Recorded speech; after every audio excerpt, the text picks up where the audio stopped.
Southern California has it all. Scenic beachfronts, deserts, mountain views, and some of the most beautiful neighborhoods in the country. On this episode of A-Listed, we took a ride through Venice, California with Venice's top realtor, Tami Pardee. I mean, look at all these people. I mean, they're just eclectic and fun and why weird. Why are they all smiling? It's freaking me out. Because because they're happy they live here. That's why.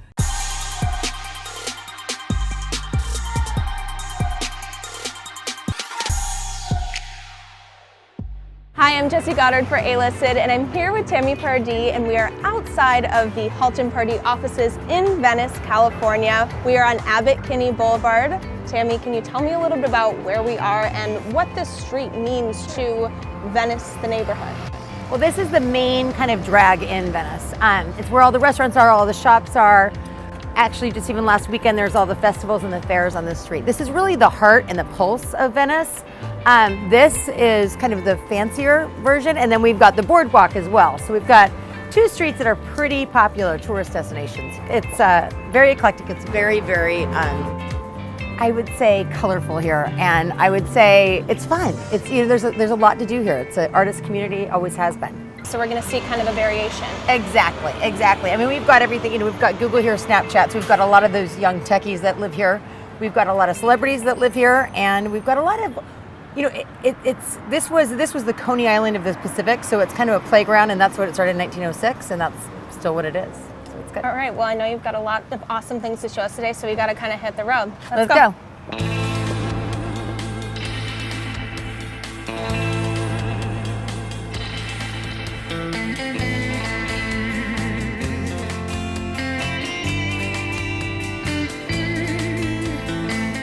Venice, California's founder, Abbot Kinney, originally from New Jersey, made his way to Southern California after voyaging around the world in 1880. As a university student, he had traveled extensively in Europe, and his impressions of Venice, Italy had an enormous impact later in his construction of Venice Beach. In 1891, Kinney and his partner purchased a 1.5-mile tract of land that faced the ocean south of Santa Monica. After a succession of different partners, Kinney won, in a coin toss, the marshy, undeveloped southern half to build his homage to Venice, Italy, Venice of America, which opened July 4, 1905, and soon gained popularity as the Coney Island of the Pacific. Trolleys from LA and Santa Monica ushered visitors in to admire Kinney's canal system with gondolas for transportation and his Venetian-style buildings along the shore.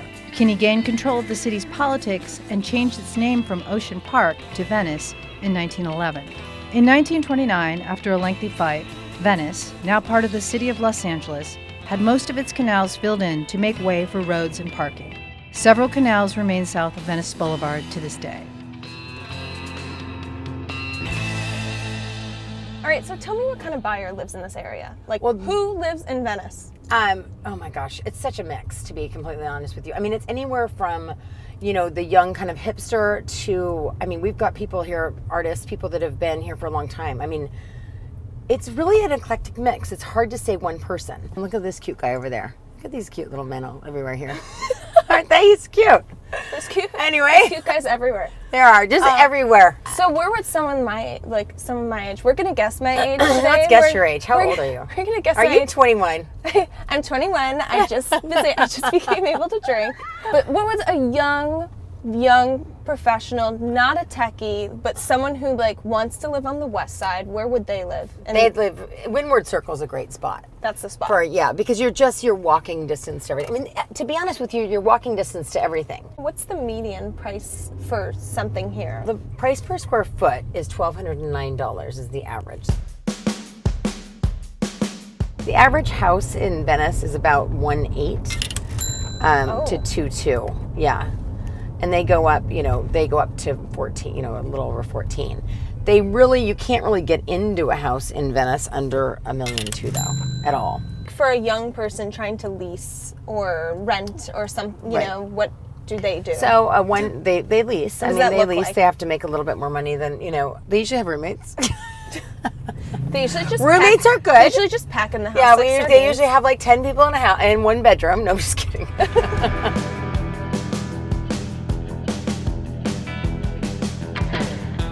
Let's say a rental for a single is about $23,000 a month Wow. Yeah. Okay. For a 1-bedroom. They can go up. They go up to. We've got ones for $20,000 a month in Venice. So it just kind of depends on who obviously is renting it. So You can roommates. maybe get So something- roommates. Yeah, roommates Yeah. for sure. Yeah. Yeah. It's a roommate situation here. So there's a whole bunch of little areas. So we're in the Wynwood Circle right now. There's the Silver Triangle, there's the Golden Triangle, there's the presidential streets, there's the walk streets, there's the canals. So there's a lot of different little areas and little pockets. And do most in people, Venice. only the people who live here kind of know what those areas are, right? Yeah. Well, that's our job to show That's them. perfect. Wynwood Circle. This area, 2 blocks from the beach north of Venice Boulevard, was once site of the original Venice of America Center and a network of later filled canals. Home to many arts and entertainment industry types, it's been called the East Village of Venice, with 1920s and contemporary style homes. Walk streets. Bounded by California Avenue and Abbot Kinney, Lincoln and Venice Boulevards, this lovely area contains 10 blocks of walking streets combined with drive streets. It's the Garden District of Venice, where lush landscaping perfectly sets off the charming 1920s bungalows. Silver Triangle. Located just east of the canals and north of Washington Boulevard, this area was largely developed after World War II. These original late 1940s, early 1950s houses share the neighborhood with many newer contemporary and architectural homes. People that would like it a little bit more quiet, a little more intimate, would probably do the walk streets in Venice. That's where Julia Roberts lived. So this is the Eric Clapton house right here. What is so cool about this Eric Clapton house, from what I've seen from the photos inside, is the open. It's really open. It's like so- it's like a bow tra- It's like It a bow looks truss. like a It's very cool. trapeze. Like it looks like someone in Cirque du Soleil could live Yeah. there. Yeah. Actually, they might. They might know. Eric Clapton living there. Why is that so iconic for him to be in this neighborhood? I think that's or where he even did a to lot have of that work. house? And there was a whole crew of those guys that lived here. Dennis Hopper, Angelica Houston, and they mixed the celebrity with the artists, like the Chuck Arnoldis. They were all buddies, Did you ever make it to a party? No, unfortunately, I didn't. That was like in my childbirthing years. And the artists don't care who you are, which is fantastic. Frank Gehry came down here too and designed a bunch of buildings in his career as well. He's been always a fan. There's so many people that are honestly like Arnold and all the people that Venice is kind of in your heart and soul. It just stays there.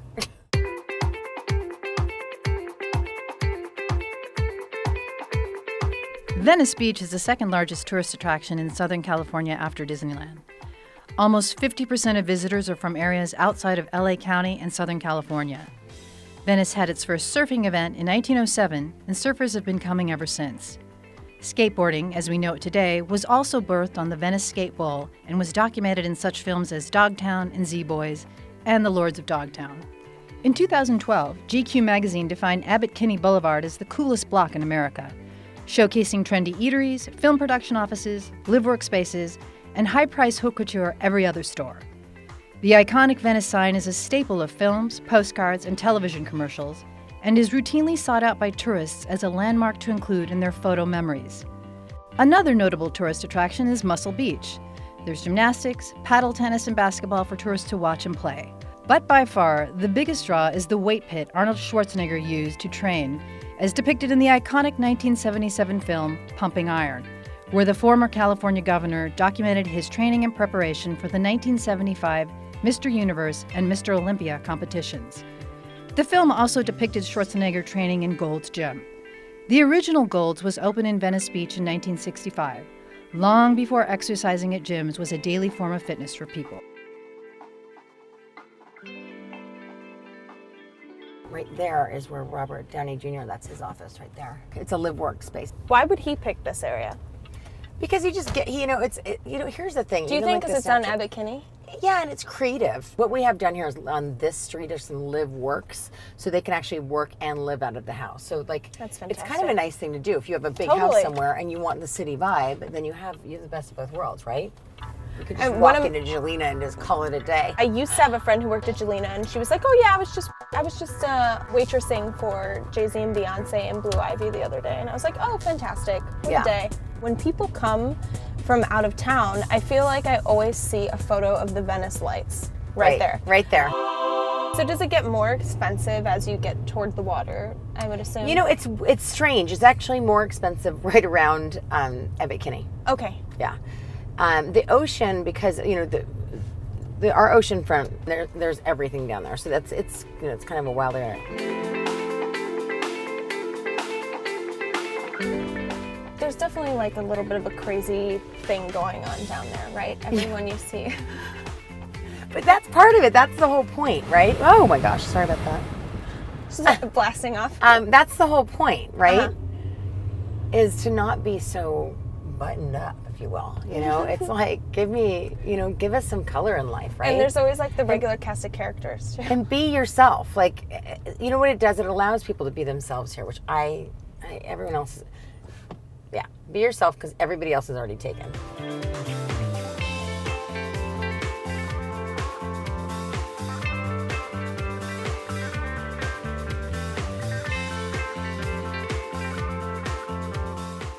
Do you feel like businesses who open up here, like they understand the neighborhood as well, and so they only kind of fit if... They do. I mean, Abbot Kinney, to be honest with you, there's a lot of chains that came into Abbot Kinney, which was a complete bummer. Mm-hmm. Because it used to be all like boutique-y and like hipster, like hip, fun, just fun, eclectic things. Stuff that you could kind of afford, right? Yeah, it's a little bit of a bummer for, I think, for a lot of people now, that it's so fancy, you know? But, you know, what are you going to do, I guess, right? Yeah, the first time I went there, I definitely was a little blown away by that. The prices, it's like Totally. It's like $300 for a t-shirt. Because my sister's super hipster, and she was like, let's go to Abbot Kinney. Because she thought it was kind of what it was. Right. And then we started going into stores, and we were like, oh. Yeah. And like Vince and Adidas and all those things. I'm like, oh, really? Like, let's Come on. spend on a nice lunch instead.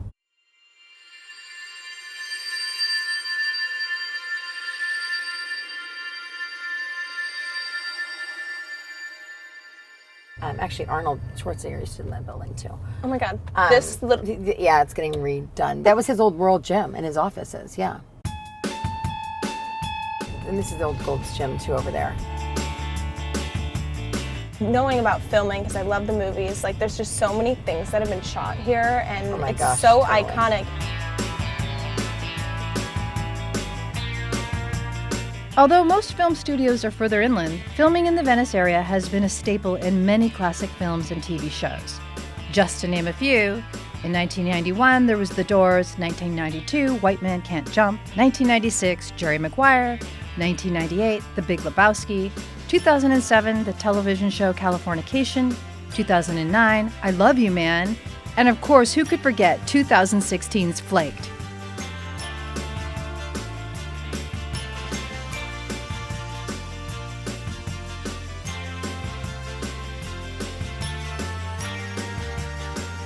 In LA in general, this is kind of like a cool person rule of thumb. Like if you see a celebrity, you don't really acknowledge them, sort of, right? Am I right about that? Well, yeah, hopefully. Is that kind of how it is around here? There's a lot of filming going on here, but I didn't know, like, okay, celebrities live in this area. People come in and out, and sometimes they'll be here for like a year or two, and then they'll leave. Here's the thing about Venice and celebrity. It's almost like they're anonymous. So they kind of get left alone here, which is really nice. Yeah. And so I think that people actually really, really enjoy that, actually. Oh God, I used to work for Sharon Stone. I was her assistant. And in our heyday of when she did Basic Instinct. And it's nuts to work. It's nuts to feel that way. It's it's too much. Well, even you're a local celebrity around here. Well, thanks.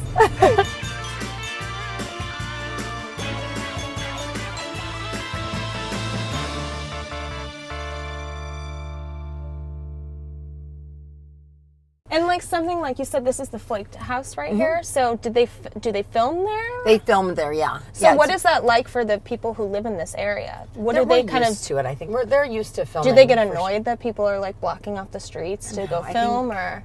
I think it's one of those things they've been doing it for so long. You know, I mean, honestly, like Venice is so eclectic, and this is like the little bungalow area. So that Flaked house is a little bungalow, which is classic Venice, which is I just love.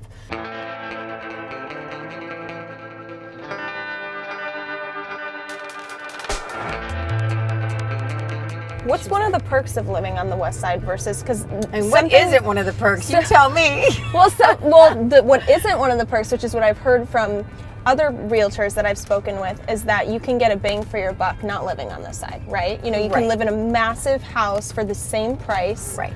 On, you know, up in Ventura, in Calabasas. So why would someone want to live over here where it's more pricey, but they're living in a bungalow style home, something small? You know, I think that first of all, we're always outdoors doing things here. So I think living in a gigantic house isn't really what we usually do here. I think that people that really want to be connected and be in the world live in Venice and really on the west side, because there's so much going on and so much to do, and I think that's important. So it's not about the huge house, it's really about the experience of living in a community and the experience of going out and talking to people. So I'd say we have a lot more social people here, and a lot of people that really want to experience life, if you will. And that's just kind of a fun. This is the Snapchat building. Oh, fantastic! Too. Well, they started in the little blue house over there. The one with the ghost when you walk down the boardwalk, right? Exactly. Venice and Playa Vista make up Silicon Beach, home to over 500 tech startup companies. Major technology companies have opened offices in the region, including Google, Yahoo, YouTube, BuzzFeed, Snapchat, and AOL.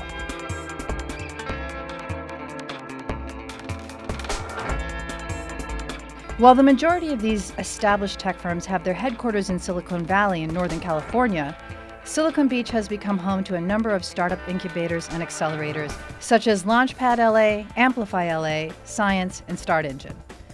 This has had a major impact on the type and availability of office space and real estate in the Venice area. I would never leave here. Why would I leave here? No, I don't see it. I don't see you leaving. Would you leave here? I walk everywhere. This is really, really a walkable area, like in Los Angeles. Like you don't have to get in your car. We could have done this. You and I could have gotten our tennis shoes on and walked around. We could have done this interview that way, huh? That's just the reality. I love that. I love that part of it. I mean, look at all these people. I mean, they're just eclectic and fun and why are weird. they all smiling? It's freaking me out. Because that's what because they're happy they live here. That's why.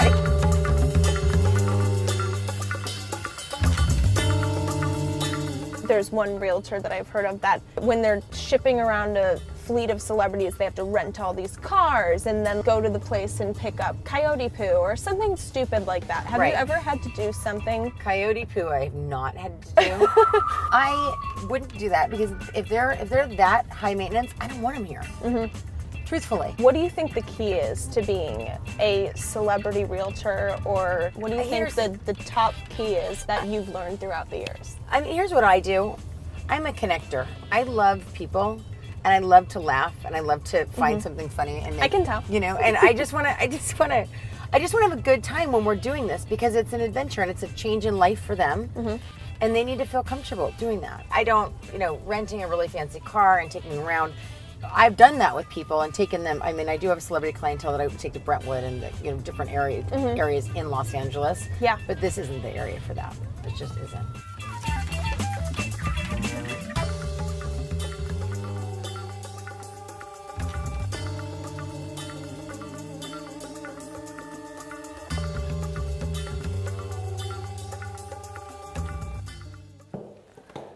So this is fantastic.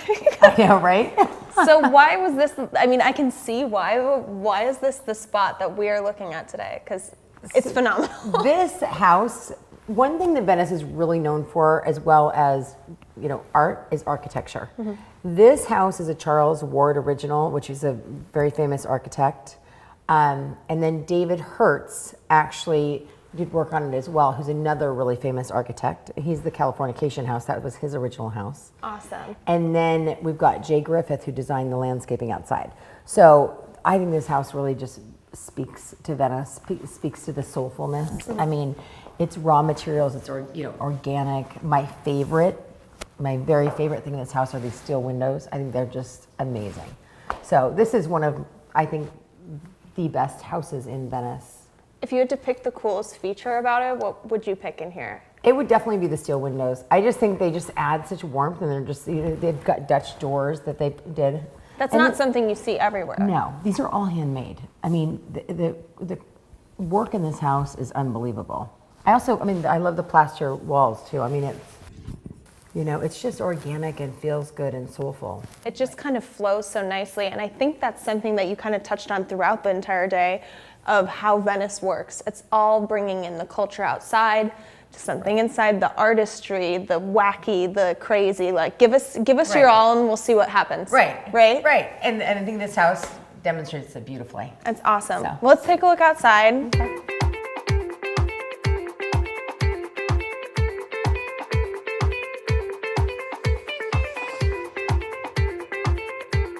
Okay, so we have seen it all today.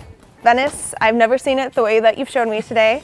You pointed out so many amazing things, and I have a newfound love for it. Yay. So can you just tell me a little bit about, after wrapping up everything we've seen today, what do you think is something somebody should know about Venice?